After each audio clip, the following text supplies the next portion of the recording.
Hello, welcome to White Threads FlossTube number 37. Thank you so much for joining me today. Today I will be showing you how to do cluster blocks in Hardanger. Cluster blocks are actually just satin stitch. They're a particular sort of satin stitch though. They have 5 parallel threads, 1, 2, 3, 4, 5, going over a block of 4 by 4 threads of fabric. They are the basic building block of Hardanger embroidery, and it's really important to know how to do them correctly because they are the basis of everything else. If you make a mistake with them, you will make a mistake with your other parts of your stitching as well. And if your cluster blocks aren't in the right place, you won't be able to cut your fabric threads correctly, and therefore you won't be able to do your cut work correctly. So it's really important to get your cluster blocks right. So I'm going to show you today how to do that, and I hope you find it helpful. Now, some of us want written instructions as well as a video to refer to, so I've got lots of options for you there. First of all, in my book Elegant Hardanger Embroidery, there are step-by-step right-handed instructions, very detailed there, of all the things you need to do and all the things you need to watch out for and all the mistakes you don't want to make. So there's that one. Then in my book Early Style Hardanger, there are left-handed and right-handed instructions on how to do cluster blocks and all the detail that you need to get them right. Then in my book The Right-Handed Embroiderer's Companion, and it's going to surprise you this, there's right-handed instructions in there. Woo! So yes, in that one you'll get right-handed instructions for cluster blocks. And then this is also a surprise. Left-handed embroiderer's companion, there's left-handed instructions in there. So I've got options for everyone, and following this we're going to have the video so you can follow that as well. When I'm doing my cluster blocks, I'm going to come out here and I'm going to go around in this direction. My tail therefore will sit under this cluster blocks that come down here. So I'm going to insert my needle here and bring it up here, and I've inserted it from the front so that the end of the tail is sitting on the front, and then I will intend to cover over that as I stitch. Each cluster block needs to go across 4 threads, 1, 2, 3, 4, and insert your needle. I'm just going to give myself a little bit more length to that tail there. And then I'm going to, with my finger underneath, hopefully you can see that okay. I'm using a fairly open weave fabric here so that you can hopefully see what's happening on the back a little bit as well. And then I bring out my needle directly 1 thread below where I came out the first time. Now I am stitching this with the needle in my left hand because I am left-handed. However, I am using the stitching direction that a right-hander would use. I'm stitching this in a hoop because it's much easier to show you that clearly on a video than it is to do it in hand, but I would normally do it in hand, and if I was a right-hander I would insert my needle in that direction. So that's the way that I'm showing you here, even though I'm using my needle in my left hand, though you can see here that I'm using it fairly two-handed. So we need to create a series of 5 parallel satin stitches, and that is what I've just done. Each one steps down 1 thread past the previous one, and they are all spanning 4 threads. Now to move on to my next cluster block, I come out in the same hole here as I did to start that stitch there. And this time from there I go down 1, 2, 3, 4 threads and insert my needle. And then I come out 1 to the left of where I came out previously, and now I go next to it 1 thread to the left. You can see underneath hopefully that my thread is being included in the back of these stitches as I go. And that means that the tail that we started off with is being covered at the same time as we're doing our stitching. You do have to keep an eye on that because otherwise it could end up way out of the way and not actually included at all.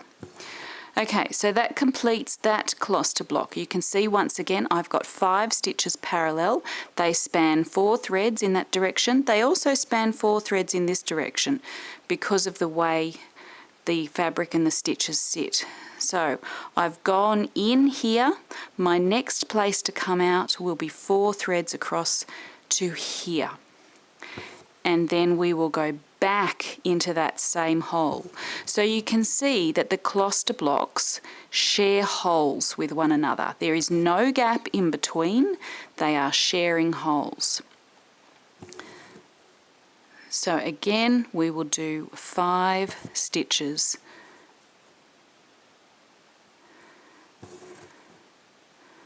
Sorry, there's a bit of extra thread there in the way.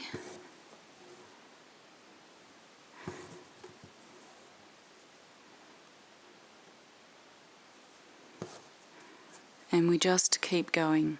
Now you can see that each time I am inserting my needle on that side, I'm not going here, then coming out here, then going across here, and zigzagging backwards and forwards.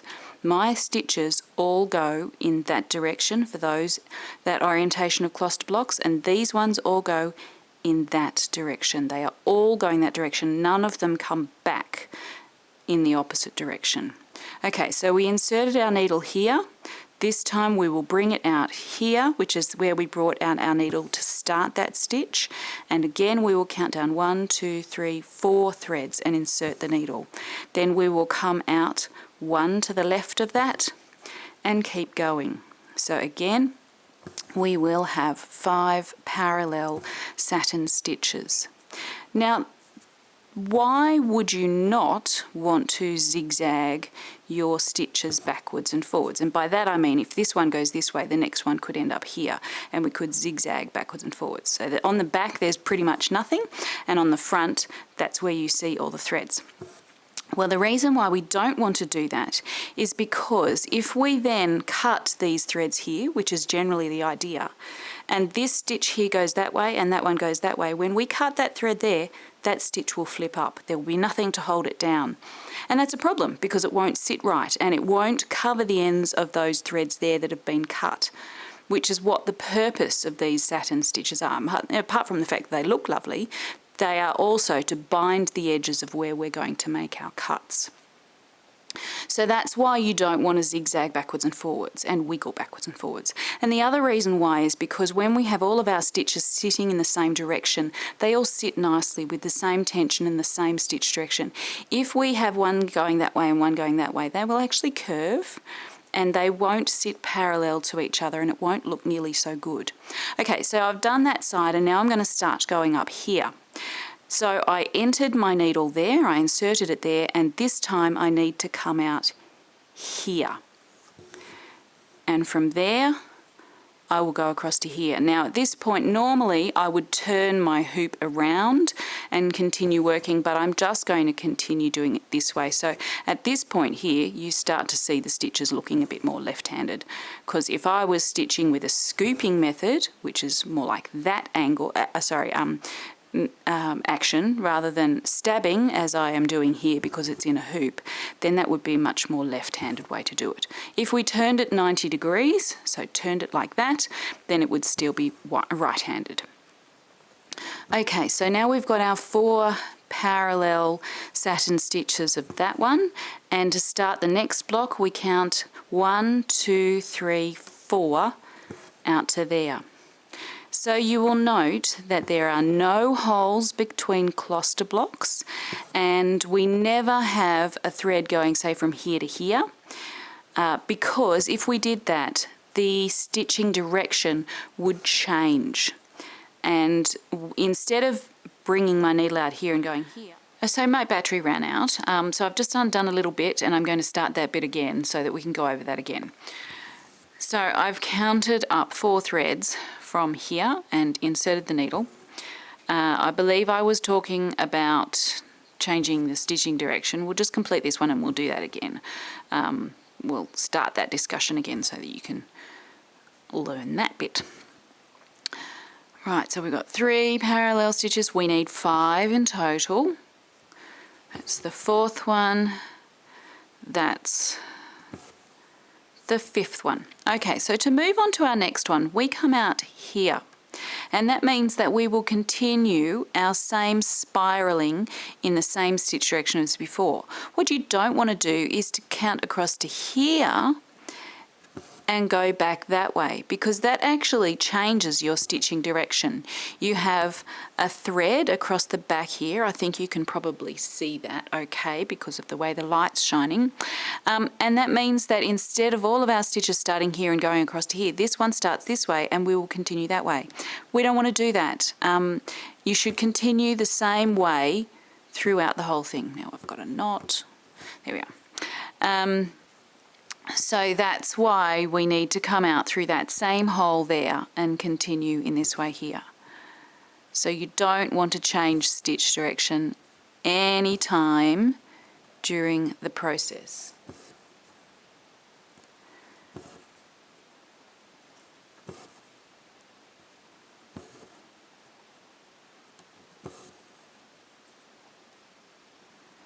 Okay, that's that one complete. We're going really well today. That time my camera card was full, so I've just emptied it out a bit and now I'm ready to continue. So we finished off here, we inserted our needle there, and so now this time, no, we don't want to come up there, that would keep us going up in that direction. What we need to do is come up here. So we've gone in through that hole, so this time we need to come out through that hole there. So as always, our kloster blocks share holes. 1, 2, 3, 4 up to there, and we continue on. Now, if I was doing this in hand, which is how I would normally do Hardanger, I'm only doing it in a hoop so that you can see much better on the screen what's going on and it doesn't all move all over the place all the time. If I was doing it in hand, I would turn my fabric so that I could insert my needle in a direction that feels comfortable. Because I am stabbing rather than scooping, scooping is what you would generally do, this sort of action, or rather as a right-hander, that sort of action. When you've got it in hand, we are stabbing instead, which means we are going in this direction, this way, and stabbing it down this direction in the other, for the other way. Yeah, because we're stabbing, it doesn't really matter what orientation we have our fabric in at all, because we are always just making the same movements either from bottom to the top above the fabric or from the top of the fabric to the bottom of the fabric below the fabric. And so that's why it doesn't matter the orientation that we have. When I am teaching Hardanger normally, I would generally teach it in hand with a scooping method, because when you haven't done these stitches before and you haven't made the movements a lot, if you are continually doing either that or that or that, whichever, whatever you're doing, whatever the movements are, the more you do them in the same way all the time, the more your memory gets that muscle memory in the hands. And that actually helps you to know where do I go next, because your hand tells you the most sensible thing to do next is to do this. And so that actually helps. And so some people, that really helps them. Now I have had other students, I'll just stop myself here and explain. We've finished that side, so now we're going to go down here. We went in through this hole here, so we're going to come out here and keep going across. 1, 2, 3, 4. That was 5. That wouldn't be good. Yeah, so I have had other students who the whole idea of doing it in hand has made no sense to them at all, and as soon as we've put it into a hoop for them, everything becomes clear. So there are different sorts of people and different ways of learning. So if one way doesn't make sense to you, like if doing it in a hoop doesn't make sense to you, then do it in your hand. If doing it in your hand doesn't make sense to you, then do it in a hoop. There is no right or wrong in terms of using a hoop. You just have to be careful that you get the right results. Okay, I haven't talked about tension at all yet, and before I move on, I need to do that. Okay, so when I'm doing my stitches here, you can see that they are just gently stretching from there to there. I am not pulling them in tight. And I am also not leaving them sitting up loose like that you may not be able to see that, but it does have quite a bit of extra in it.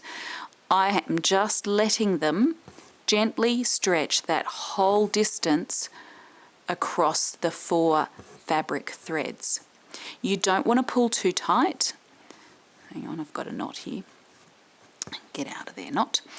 You don't want to pull too tight because it makes your bars your satin stitch cluster blocks too narrow, and you don't want them too loose because then that might get in the way of your scissors when you're cutting. Okay, and we have very successfully met up in the same hole as we started off in. That either means that we have done all the correct things the whole way around and it's all met up, or we've made two mistakes that compensate for each other. Now I happen to know that we haven't made any mistakes here, which is rather lovely, but don't assume that just because you meet up in the same hole here as you started off in, that everything is correct in between. So what else can we do to check whether things are correct? What we need to know is that, say, this here, that edge there lines up with this one down here, and it does. This one lines up down here, that lines up down there, that lines up there. The other thing is that that cluster block is repeated over here. They are both in the same orientation as each other. This one is repeated over here. They are also both in the same orientation as one another, as are these two, and these two, and these two. So all of the ones that are opposite each other should have a pair that goes in the same direction as it. If you don't, like if this one went this way and this one here, the stitches also went that way, it would mean that when we come to cut those threads there, we can't, because instead of having the ends of stitches, we'd have the side of the stitches. So when we cut up against that side, there would be nothing to hold those threads properly. So they are some of the basics of doing your cluster blocks. I'll point out another couple of mistakes that you could make. You could, if you're stitching along here merrily, you could accidentally, so I've come up here and gone in there and come up here and gone in there, I could accidentally come up through the same hole and then come down here. And that would mean that if I continued on in that manner, they would all be on a slight slope after I've made that mistake. And it would mean that this would still meet up okay here, but here this would sit one too high. The other way I could make that same mistake is to, if I've come up here and gone down here, I've come up here, I could accidentally go to there, which means that I would end up one hole too high here, which means that I would probably continue on and it would sit one thread too high. So as you go, you need to make sure that the only place you're sharing holes are in the corners. If any of these stitches share holes, you will probably get a mistake coming from it. So you need to be able to see really well. You need to be able to count really well. If you can do both of those things, then you're fine. The other thing is check what you're doing the whole way through. Check that this one matches up with this one matches up with this one, that this one is in the right orientation compared to the next one. Every single one should alternate. These ones go that way, they go that way. These go that way, they go that way. So there's lots to think about, there's lots to learn, but you can do it. Thousands of people have done it before you, so you will be able to as well. It will take practice and it will take time and it will just take a little bit of thought. So don't rush. If it's something new to you and you're struggling with it, put it down, come back to it when you're feeling better. But you can do it.